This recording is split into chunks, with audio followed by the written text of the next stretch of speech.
Welcome back to Kumba Hineni, a podcast on intersectionality more than just skin deep. Thank you again for joining us today.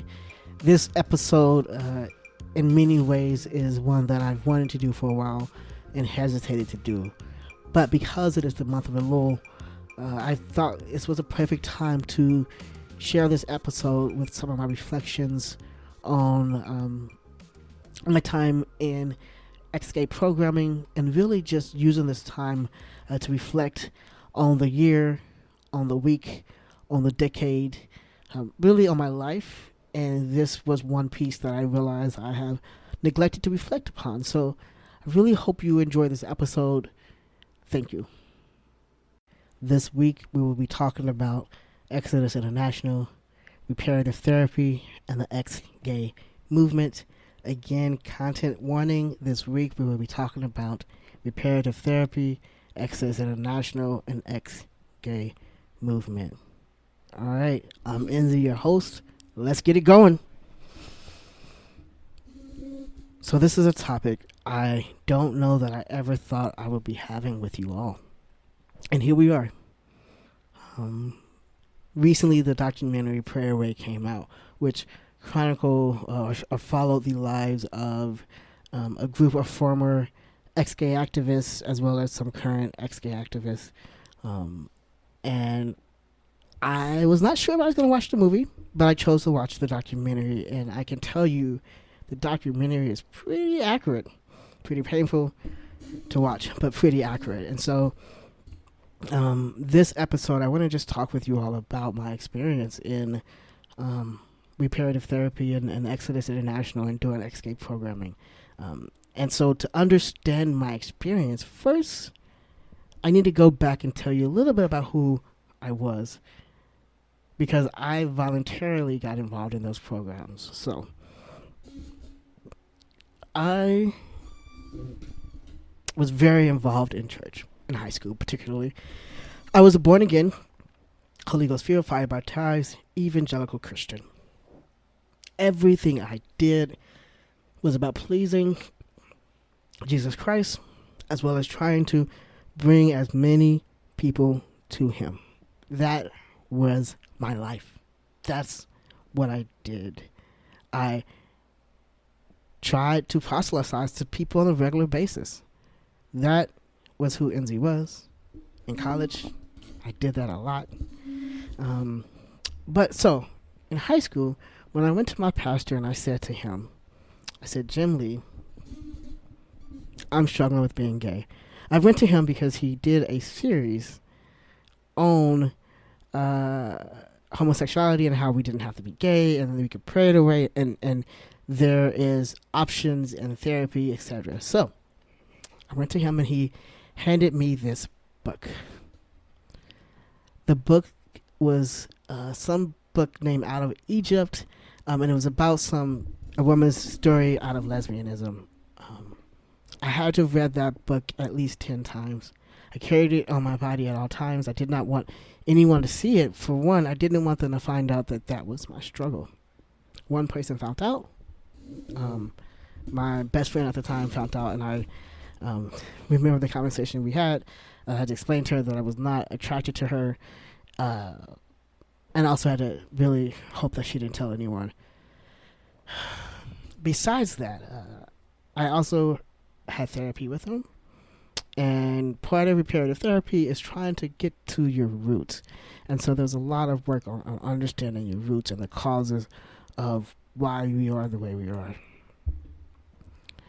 I remember being frustrated in some of those sessions because when asked about sexual assault, at that point had never experienced sexual assault. And so the assumption was I just didn't remember it. It has to be there. And so I just didn't remember it. And that was really always uncomfortable for me. But it was also interesting. So the other aspect, so I went from, I had books, the counseling, and then the last piece of it was I was a part of this program. And this is the program I was a part for the longest time. It was about 5 years, give or take, that I was involved in. And I would go weekly to these meetings. And we'll go in the basement, and I joked and called them meetings, Homosexuals Anonymous, because We would be in the basement of the room in a small circle, people drinking coffee, folks going outside smoking cigarettes. Actually, I think some folks smoking cigarettes inside because it was at that time period. And we will say, my name is blank, and I struggle with same-sex attractions. And this is all the ways I've messed up this week. And I would watch these men cry and confess their struggles for the week, discuss the times that they watched porn or other things and just was in so much pain.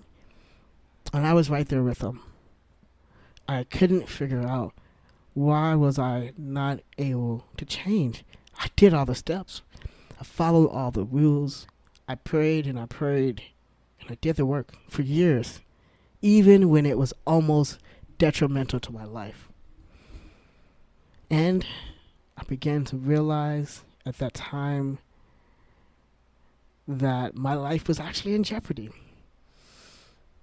Being in that program put me at a place that I could not see a way out. And it was eating at me. And I didn't know what I could do. I couldn't go talk to my pastor because I didn't think he would listen to me.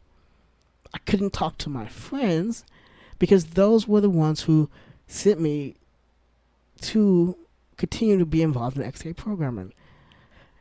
And I am glad, though, that I had other friends who are amazing, who did speak with me and constantly reminded me that I am okay and that God loves me as who I am and that there's nothing broken about me in that sense. And that was extremely important because what happened, I finally showed up one day. I gave it lots of thought, clearly.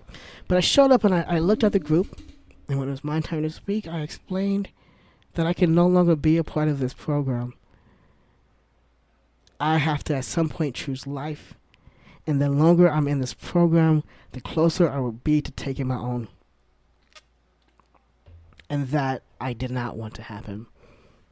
So I left. And my pastor got word that I left the program. The next time I showed up to church, he pulled me to the side and said, I love you. I wish that you loved you. And when you're willing to obey and love yourself, you're welcome back. But until then, don't come back. And so I left what I knew as my community. I left what was my safety. Professors and people that really cared for me, so I thought, no longer spoke with me. It was devastating in many ways. And I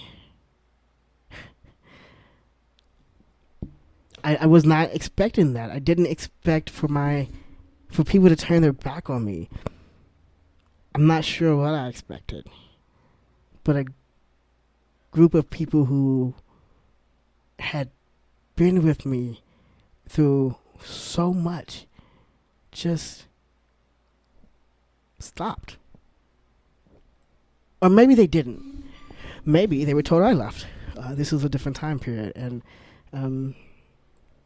there was no texting all the time. There was no, I can't remember if that was when we had to text after 7 or what. Actually, I don't think there was texting at all really that much. And the real thing is how we were kids. Really, 17, 18. By the time I left, I think I was 19, 20. We were kids.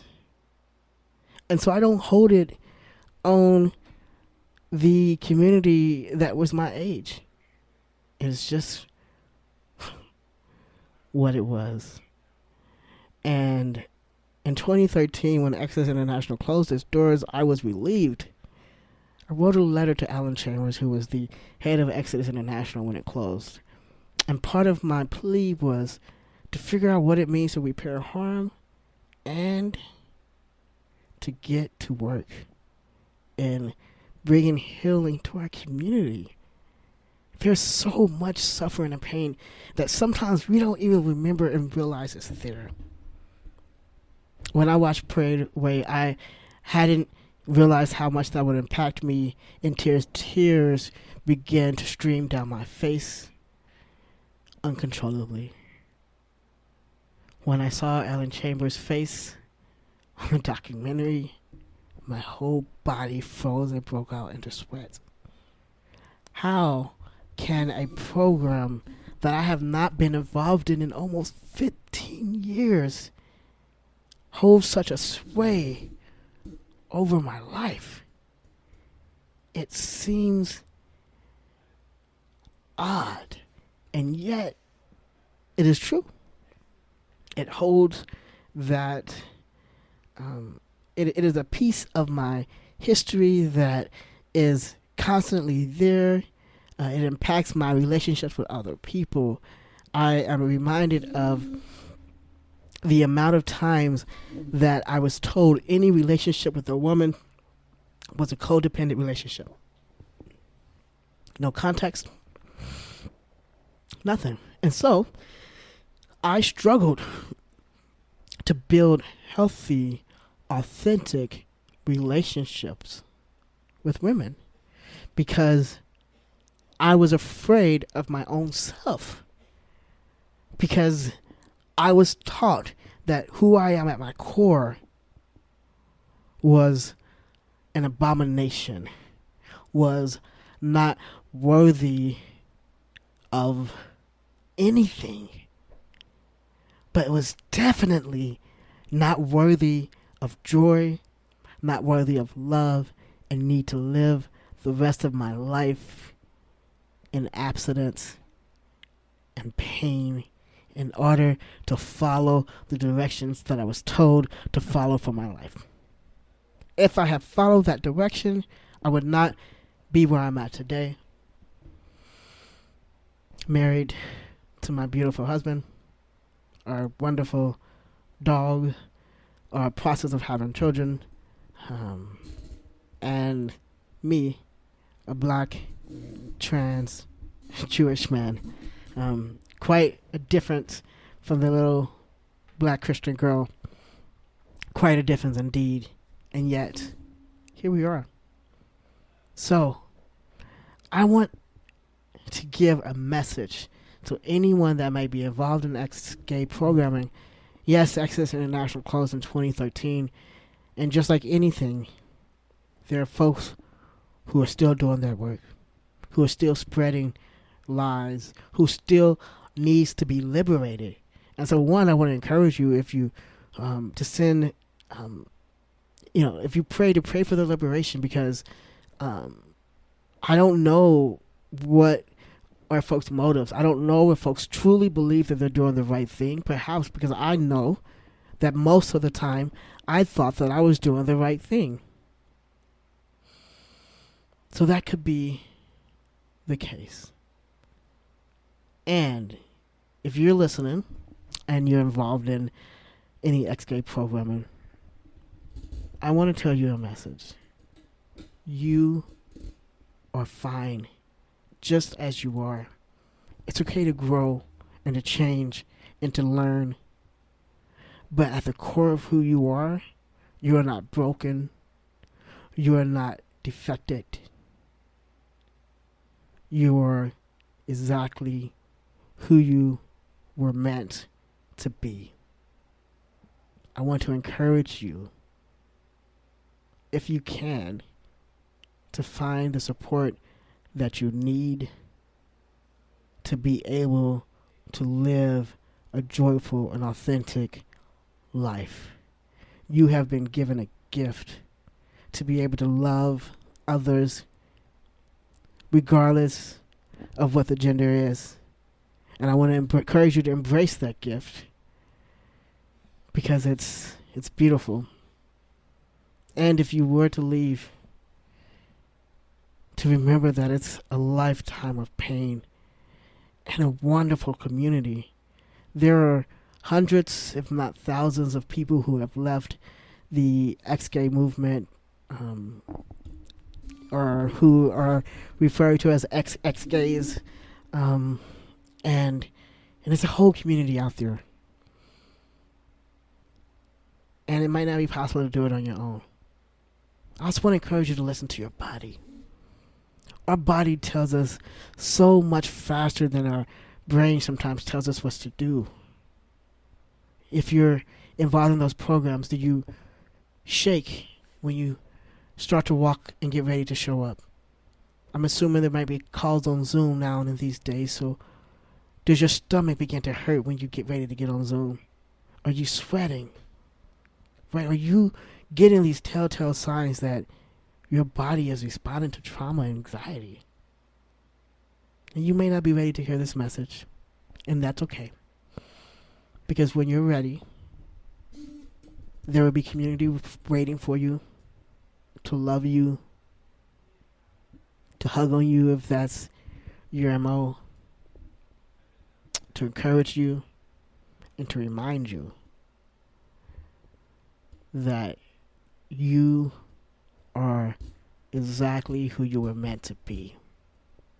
And you are not broken.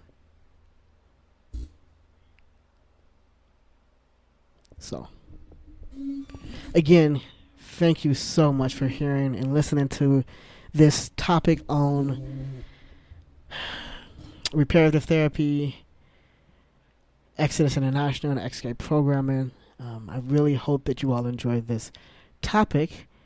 And so again, thank you for listening to Kumba Hineni, a podcast on intersectionality, more than just skin deep.